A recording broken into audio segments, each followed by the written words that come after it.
Good morning everyone, welcome to civil services study practice set number ये 83 है। UPPSC PCS के लिए test series चल रही है और प्रैक्टिस करेंगे इसमें हम जीएस के प्रश्नों पर।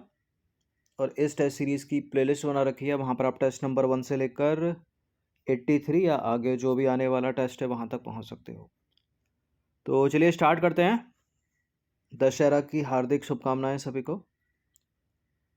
और इस टेस्ट सीरीज की आप फुल टेस्ट सीरीज प्राप्त कर सकते हैं। डिस्क्रिप्शन बॉक्स में नंबर है, उस पर कॉल या व्हाट्सअप कर दीजिए।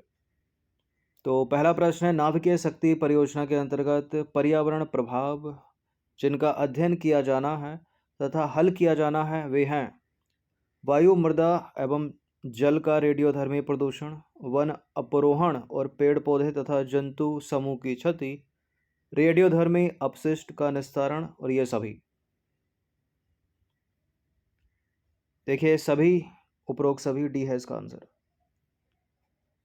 तो परमाणु ऊर्जा संयंत्र स्थापित करते समय रेडियोधर्मी किरणें तथा रेडियोधर्मी तत्वों के रिसाव पर ध्यान करने की आवश्यकता होती है और रेडियोधर्मी विकिरण से पेड़ पौधे और जंतुओं को जो है वो क्षति पहुंच सकती है। तो डी है इसका आंसर। क्वेश्चन नंबर 2 पर आ जाइए। निम्नलिखित तत्वों में से कौन जैव अपघटनी प्रदूषक हैं? बायोडिग्रेडेबल पोल्यूटेंट्स कौन सा है इसमें? ये इंपॉर्टेंट सवाल है, कई बार पूछा जाता है पीसीएस में। एस्बेस्टस, ये कहाँ बायोडिग्रेडेबल है? प्लास्टिक भी नहीं है, पॉलीथीन भी नहीं है, sewage waste, option number A. तो ऐसे प्रदूषक जिनका सूक्ष्म जीवधारियों के द्वारा पूर्ण अपघटन किया जा सके कहलाते हैं जैव अपघटनी प्रदूषक। ठीक है, बायोडिग्रेडेबल पॉल्यूटेंट्स।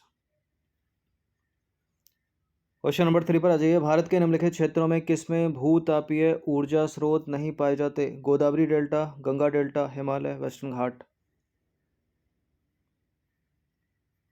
देखिए भूतापीय ऊर्जा स्रोत हैं, गोदावरी डेल्टा में है, वेस्टर्न घाट में, हिमालय में है, खंबात बेसिन में, गंगा डेल्टा में नहीं है। तो पृथ्वी की भूपर्पटी में पाए जाने वाले उष्ण जल से प्राप्त होने वाली वह ऊर्जा जिसका उपयोग मानव अपने विभिन्न कार्यों के लिए करता है भूतापीय ऊर्जा कहलाती है। और भारत में भूतापीय ऊर्जा के स्रोत क्षेत्र हैं हिमालय है, खंबात बेसिन है, वेस्टर्न घाट है, गोदावरी बेसिन है और महानदी बेसिन है। क्वेश्चन नंबर 4 पर आ जाइए। जैव ईंधन बायोफ्यूल के संबंध में कौन सा स्टेटमेंट गलत है? जैव ईंधन पारिस्थितिकी अनुकूल होता है, जैव ईंधन लागत प्रभावी होता है, जैव ईंधन ऊर्जा संकट के समाधान में योगदान दे सकता है और जैव ईंधन मक्का से भी बनता है। देखिए जो बायोफ्यूल है वो पारिस्थितिकी अनुकूल होता है, करेक्ट स्टेटमेंट। बायोफ्यूल ऊर्जा संकट के समाधान में योगदान दे सकता है, बायोफ्यूल मक्का से भी बनता है, जेट्रोफा से बनता है, लागत प्रभावी नहीं है ये। तो जैव ईंधन जीवाश्म ईंधन की तुलना में लागत प्रभावी नहीं होता, सारे विकल्प करेक्ट हैं इसके अलावा। जैव ईंधन मक्का से, जेट्रोफा से भी बनाया जा सकता है, करंज हो गया, महुआ हो गया, नीम आदि भी जैव ईंधन यानी बायोफ्यूल के रूप में प्रयोग में लाए जा सकते हैं। अब आ जाइए क्वेश्चन नंबर 5 पर। अंतर्राष्ट्रीय सौर गठबंधन का प्रथम शिखर सम्मेलन निम्नलिखित में से किस शहर में हुआ था? पहले शिखर सम्मेलन की बात हो रही है, इसका आंसर है नई दिल्ली। तो अंतर्राष्ट्रीय सौर गठबंधन सौर ऊर्जा पर आधारित देशों का एक संगठन है जिसका शुभारंभ भारत और फ्रांस द्वारा 30 नवंबर 2015 को पेरिस में किया गया। और इस गठबंधन का प्रथम शिखर सम्मेलन 11 मार्च 2018 को 2018 में कहाँ? नई दिल्ली में संपन्न हुआ। इससे प्रश्न बनते ही रहते हैं, इंपॉर्टेंट है ये टॉपिक। नंबर 6 पर आ जाइए। निम्नलिखित ऊर्जा स्रोतों का सर्वोत्तम पर्यावरण अनुकूल है। स्रोतों में से कौन सा सर्वोत्तम पर्यावरण अनुकूल है? पेट्रोल उत्पादन, वन उत्पादन, नाभिकीय विखंडन, सौर सेल। सौर सेल ही है इसमें। तो सौर सेल जो है वो फोटो वोल्टिक प्रभाव के द्वारा सूर्य या प्रकाश के किसी अन्य स्रोत से ऊर्जा प्राप्त करता है। तो प्रश्नगत विकल्पों में यह ऊर्जा का सर्वोत्तम पर्यावरणीय अनुकूल स्रोत है। कार्बेट राष्ट्रीय उद्यान अपना जल प्राप्त करता है कौन सी नदी पर? कौन सी नदी से? रामगंगा नदी से। तो कॉर्बेट नेशनल पार्क भारत का पहला नेशनल पार्क है। हेली नाम था इसका, 1936 में बना था, और रामगंगा नदी से इसका अपना जल प्राप्त करता है ये, और रामगंगा नेशनल पार्क कर दिया इसका नाम। क्वेश्चन नंबर 8 पर आ जाइए। निम्नलिखित नेशनल पार्कों में से किस एक की जलवायु उष्ण कटिबंध से लेकर उपोष्ण, शीतोष्ण और आर्कटिक तक परिवर्तित होती है? ठीक है, देखिए कंचनजंगा नेशनल पार्क ये तो सिक्किम में है, तो शीतोष्ण ही रहती होगी। नंदा देवी उत्तराखंड में शीतोष्ण से लेकर उपोष्ण तक जाती होगी, और नेवरा वैली नामदफा जो है अरुणाचल प्रदेश का, उसमें उष्ण भी है उपोष्ण भी है, और सर्दियों में शीतोष्ण और आर्कटिक तक। तो सबसे अच्छा उत्तर डी होगा। ये प्रश्न यूपीएससी सिविल सेवा में भी पूछा जा चुका है। तो अरुणाचल प्रदेश में स्थित है नामदफा नेशनल पार्क। कौन सा नेशनल पार्क कहाँ पर है, इंपॉर्टेंट है, मैच करने के लिए पूछ लेता है पीसीएस में। और टाइगर रिजर्व भी है एक, ये इसकी जो जलवायु है उष्ण कटिबंध से उपोष्ण, शीतोष्ण और आर्कटिक तक परिवर्तित होती है।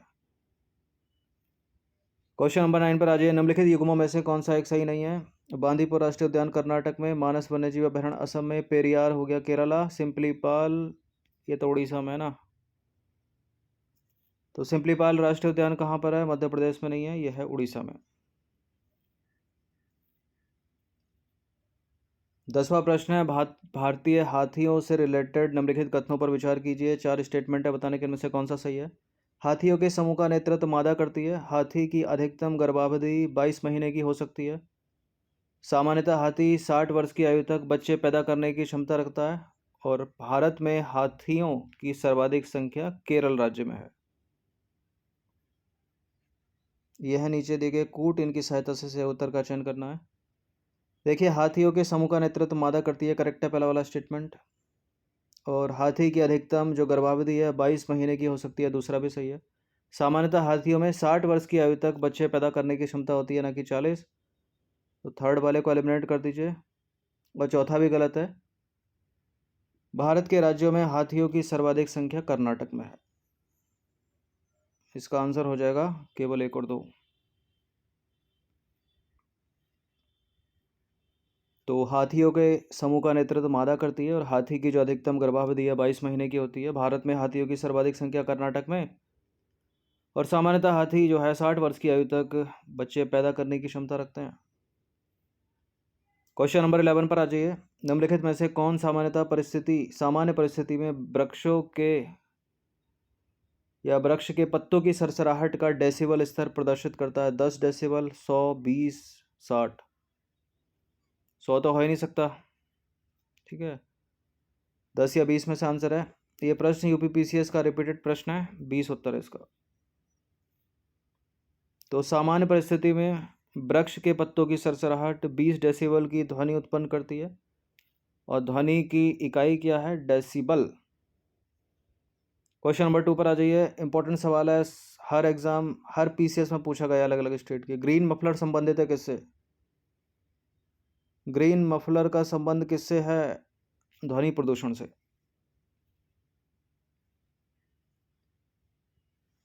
देखिए हरे पौधे अधिक ध्वनि प्रदूषण वाले क्षेत्रों में रोपित किए जाते हैं, क्योंकि उनमें ध्वनि तरंगों को अवशोषित करने की क्षमता होती है। ध्वनि प्रदूषण को नियंत्रित करने वाले यह पौधे ग्रीन मफलर कहलाते हैं।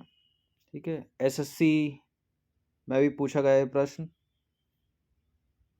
क्वेश्चन नंबर 13 पर आ जाइए। सरसों के बीज के अपमिश्रक के रूप में सामान्यतः निम्नलिखित में से किसे प्रयोग में लाया जाता है?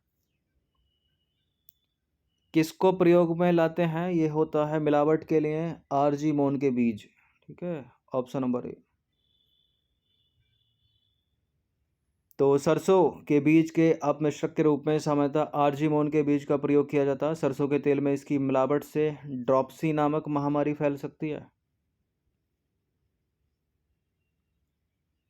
निम्नलिखित में से किस पर्यावरणविद को जल पुरुष के नाम से जाना जाता है?